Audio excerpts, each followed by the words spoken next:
Morning and Jai Hind. This is Manoj Sharma. Once again welcome to my channel mathematical garden. आज हम class 11th की maths का 6th chapter start करने वाले हैं, जो कि लीनियर इनइक्वालिटीज़ है।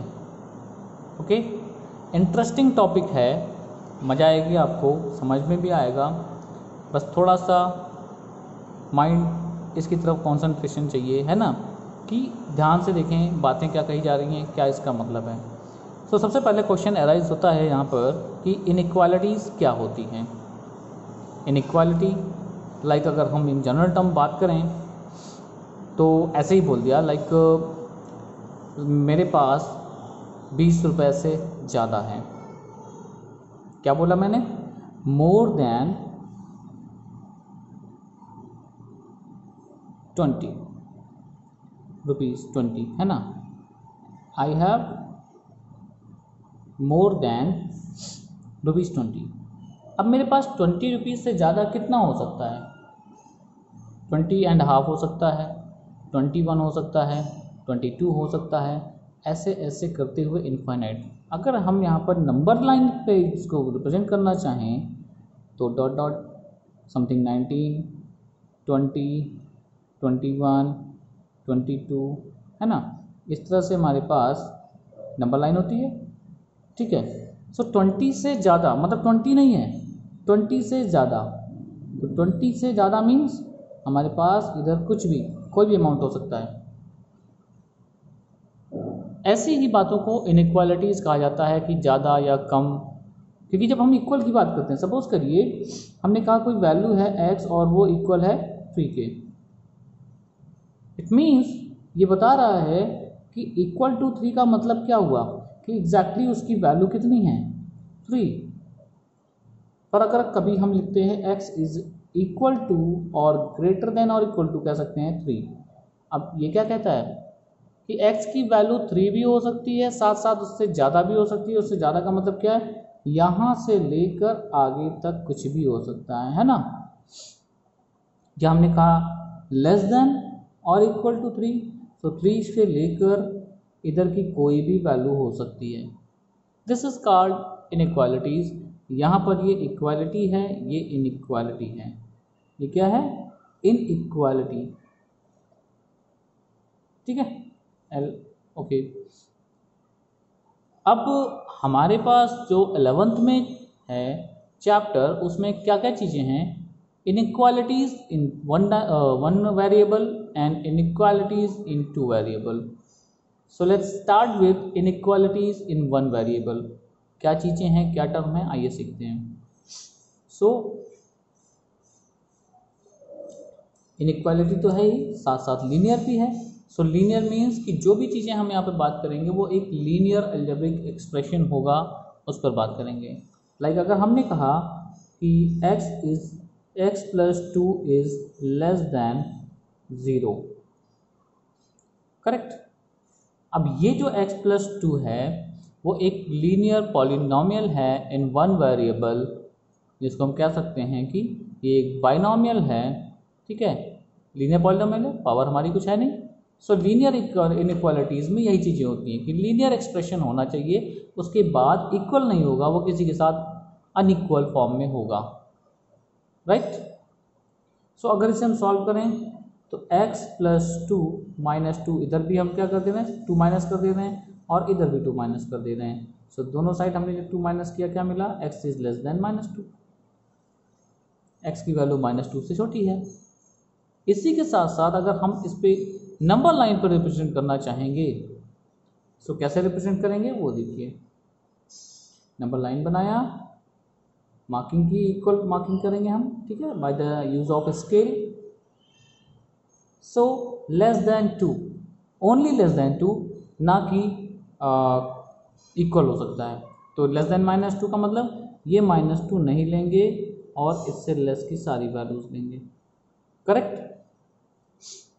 सो यहाँ पर जो एक ख़ास बात होती है वो ये है कि कभी हम इस तरह से लिखते हैं ग्रेटर देन और इक्वल टू, लेस देन और इक्वल टू, और कभी हम केवल लेस देन या ग्रेटर देन का सिंबल लगाते हैं, लाइक दिस, लेस देन और इक्वल टू, ग्रेटर देन और equal to, less than only, है ना, ग्रेटर देन ओनली। इन चीज़ों में फ़र्क क्या है, इस पर बात करेंगे।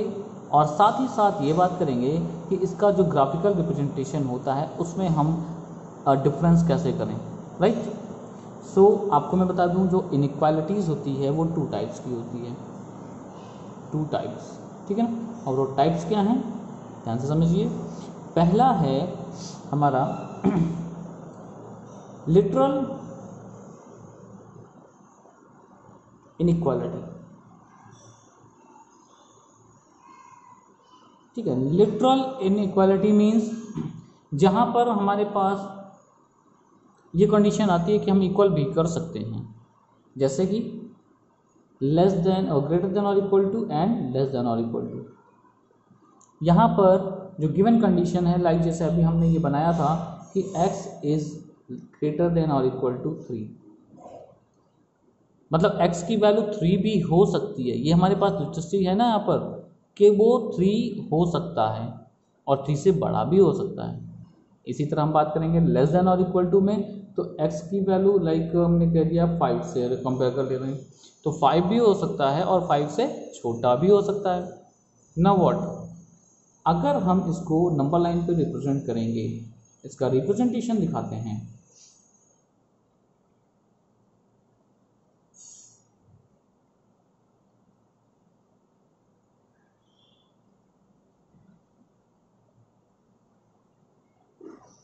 करेक्ट। अब यहाँ पर ग्रेटर देन और इक्वल टू 3 बोल रहा है, तो 3 से बड़ी वैल्यू कौन सी है, ये वाली है, करेक्ट। ऐसा मार्क लगा देंगे। साथ ही साथ 3 को इंक्लूड करना है, उसके लिए हम यहाँ पर एक सॉलिड कह सकते हैं या फिर कह सकते हैं डार्क डॉट रिप्रेजेंट करेंगे। तो ये रिप्रेजेंट कर रहा है इस बात को कि x की वैल्यू कैसी है, 3 भी हो सकती है और इससे बड़ी कोई भी वैल्यू हो सकती है। सिमिलरली इसको रिप्रेजेंट करना है तो हम क्या कहेंगे, 5 भी हो सकता है और 5 से कौन सा है, कम। इधर एरो हेड बनाना जरूरी है, वो रिप्रेजेंट करता है कि आगे तक जाएगा। सो यहाँ पर हमने क्या कहा कि x इज़ ग्रेटर देन 3 और यहाँ पर हमने कहा x इज़ लेस देन और इक्वल टू 5, ग्रेटर देन और equal to 3 and less than और इक्वल टू 5। ये रिप्रेजेंटेशन हुआ विद डार्क डॉट। ये डार्क डॉट याद रखिएगा इक्वल के केस में लगता है। अब दूसरा टाइप क्या है, दूसरा टाइप है हमारा स्ट्रिक्ट इनइक्वालिटीज, ठीक है। Strict inequality means only greater than and only less than, यहाँ पर इक्वल की कोई पॉसिबिलिटी नहीं है। तो सेम वैल्यू लेकर चलते हैं, x is greater than 3 and x is less than 5। अब इसका रिप्रेजेंटेशन किस तरह से होगा, ध्यान से देखिए। एक नंबर लाइन बनाया, ठीक है, 1 2 3 4 5 -1 -2, ठीक है, एरो बना देते हैं यानी कि एक्सटेंडेड है ना। नाउ ग्रेटर देन 3 इक्वल तो हो नहीं सकता, तो इक्वल की वैल्यू एक्सक्लूड करनी है। सो एक्सक्लूड के केस में यहाँ पर एक फॉलो, एक कह सकते हैं जीरो बनाएंगे या फिर एक सर्कल बनाएंगे, अंदर में स्पेस खाली होगा, तो उसको डार्क नहीं करेंगे। उस ये रिप्रेजेंट करता है कि यहाँ पर इस वैल्यू को हम इंक्लूड नहीं कर रहे हैं, जस्ट अबव द 3 जो भी है, लाइक 3.1111 3.0001 ये सारी इंक्लूड हो रही है। Similarly for case of 5 less than बोल रहा है, तो यहाँ पर एक फॉलो स्पेस बनाएंगे सर्कल और उसके बाद इस तरह से एरो दिखा देंगे। So this is the condition of x is greater than 3 and this is the condition of x is less than 5। Alright, I hope कि आपको रिप्रेजेंटेशन समझ में आया। बाकी जो भी क्वेश्चंस हमारे पास आएंगे हम उसको सॉल्व करते हुए चलेंगे और 1 बाय 1 डिस्कस भी करते हुए चलेंगे कि क्या पहले हम किस तरह से उसको रिड्यूस करते हैं देन उसको रिप्रेजेंट करते हैं। ऑलराइट, ये 1 वेरिएबल का graphical representation with the definitions and what ever जो भी हमारे पास हमने यहाँ पे डिस्कशन किया है। Now next term is solution, solution of inequality. Inequality या इनइक्वालिटीज बहुत सारे होते हैं हमारे पास, सो सोल्यूशन किसे कहते हैं भाई? हमारे पास जब भी इक्वालिटी होती थी तो हम ये कहते थे कि x की जो वैल्यू आएगी वही सोल्यूशन है। अब यहाँ पर तो एग्जैक्ट वैल्यू तो नहीं आती है, लेस देन और इक्वल टू, ग्रेटर देन और इक्वल टू, लेस देन और इक्वल ग्रेटर देन, इस तरह से चीज़ें होती हैं। सो सोल्यूशन किसे कहेंगे? तो वहाँ पर बनता है एक सोल्यूशन सेट। सो मैं आपको पहले इस सोल्यूशन की डेफिनेशन बताता हूँ। डेफिनेशन क्या है, ध्यान से सुनेंगे। Any solution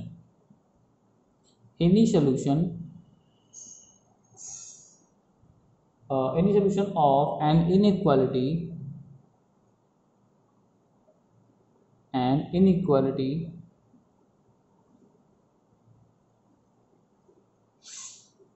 in one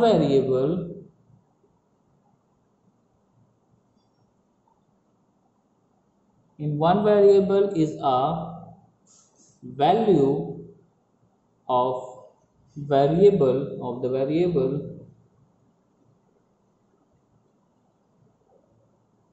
which makes it a true statement, which makes it a true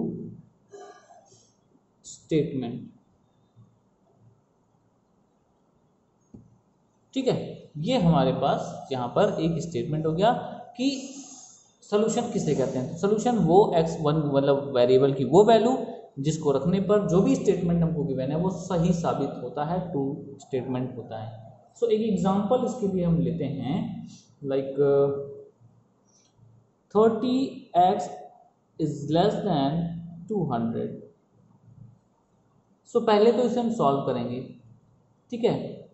सो ध्यान रखें, हम ट्रांसपोज कर सकते हैं, करते भी हैं लोग, पर जो इसका एग्जैक्ट तरीका है वो क्या है कि अगर हमको कोई नंबर जो हमारा वेरिएबल है उसके पास से हटाना है तो जिस भी टर्म में वो जुड़ा हुआ है, लाइक प्लस से जुड़ा हुआ है, माइनस से जुड़ा हुआ है, मल्टीप्लाई के थ्रू है, डिवाइड के थ्रू है, ठीक है, तो उसको सिंप्लीफाई करने के लिए जो भी टर्म हमें करना है वो बोथ साइड हम कर देते हैं। लाइक जैसे यहाँ पर ये 30 × x है, तो 30 को हमें यहाँ पे हटाना है तो हम क्या करेंगे, 30 से डिवाइड करेंगे बोथ साइड्स, ठीक है। सो हमारा रिजल्ट आएगा 30 से 30 cancel, x is what, less than 20/3, correct. So this is the solution. 20/3 से जो भी छोटा वैल्यू होगा कोई भी, वो एग्जिस्ट करता है, वो क्या करेगा, इस स्टेटमेंट को ट्रू करेगा। सो अगर इसका सोल्यूशन लिखना है तो सोल्यूशन हम कैसे लिखेंगे, सोल्यूशन, ठीक है। सोल्यूशन सेट हमारा कैसा बनेगा, 20/3 से लेस, तो माइनस इनफाइनाइट से लेकर 20/3 तक, है ना। 3 तक मतलब कि इक्वल नहीं है तो हम यहाँ पर ओपन ब्रैकेट यूज़ कर रहे हैं, यानी लेस स्मॉल ब्रैकेट यूज़ कर रहे हैं।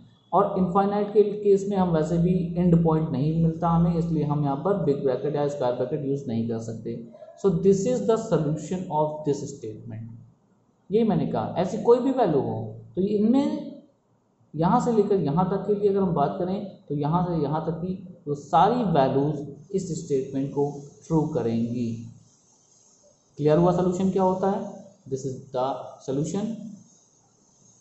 बहुत सारे क्वेश्चंस आपको मिलेंगे अपनी बुक में, एक क्वेश्चन और करते हैं और आज यहाँ पर रैप करते हैं, इतना ही है आज के लिए, ठीक है। So another question is like 5x - 3 is less than 3x + 1, correct. ये हमारे पास स्टेटमेंट है और कहा गया इसको सॉल्व करिए और कंडीशन दे दी गई कि x belongs to integer, x integer में बिलोंग कर रहा है। सो सॉल्व करेंगे, 5x - 3 + 3 ऐड कर रहे हैं इसको रिड्यूस करने के लिए। सो 3x + 1 + 3, जो काम हमने एलएचएस में किया वो आरएचएस में किया, ये कैंसिल हुआ, यहाँ पे ऐड हो जाएगा, क्या बन के आया, 5x लेस देन 3x + 4। अब यहाँ से हमें x का टर्म हटाना है क्योंकि वो केवल एलएचएस में होना चाहिए, तो इसलिए हम क्या कर लेंगे, 5x - 3x less than 3x - 3x + 4, ये कैंसिल आउट हुआ, यहाँ पर 2x ओनली बचा, 4। नाउ 2x/2 दिख रहा है आपको, लेस देन 4/2, 2 से 2 कैंसिल 4 यानी कि लेस देन 2, तो x इज लेस देन 2 आया। So what is the solution set for x is less than 2, ये हमारे पास इस स्टेटमेंट का रिड्यूस फॉर्म आ गया। कह रहा है कि x लेस देन 2 है, पर अब सारी वैल्यूज तो हम नहीं ले सकते क्योंकि यहां पर हमको कहा गया for all x belongs to z। एक कंडीशन बताई गई कि x कहाँ पे बिलोंग कर रहा है, z के लिए, उसके लिए बताइए इसका सोल्यूशन सेट क्या होगा। सो ऐसे केस में हम लिखते हैं लाइक 2 से छोटा कौन कौन से इंटीजर हैं। सो लाइक 1, ठीक है, 2 से छोटा है तो हम इधर से लिखेंगे, आसान पड़ेगा हमारे लिए। 1, ठीक है, 0 इंटीजर में आता है, -1, -2 डॉट डॉट डॉट, ठीक है, और उसके बाद यहाँ पर इनफाइनाइट तक जा रहा है। ध्यान रखेंगे कहाँ तक जा रहा है, इनफाइनाइट तक। सो हम इसको एज अ सेट भी रिप्रेजेंट कर सकते हैं इस तरीके से। तो this is the solution set, किसके लिए, इस वैल्यू के लिए कि x इज लेस देन 2 के लिए। और वहाँ जहाँ पर x इंटीजर में बिलोंग कर रहा है तो सारे इंटीजर वैल्यूज लेंगे, कॉमा लगाकर इस तरह से 2-4 हम आंसर दिखा देते हैं, उसके बाद हम डॉट कर दे रहे हैं। क्लियर? होप कि आपको समझ में आया हो। टाइम और देखने के लिए थैंक यू फॉर वॉचिंग। जय हिंद।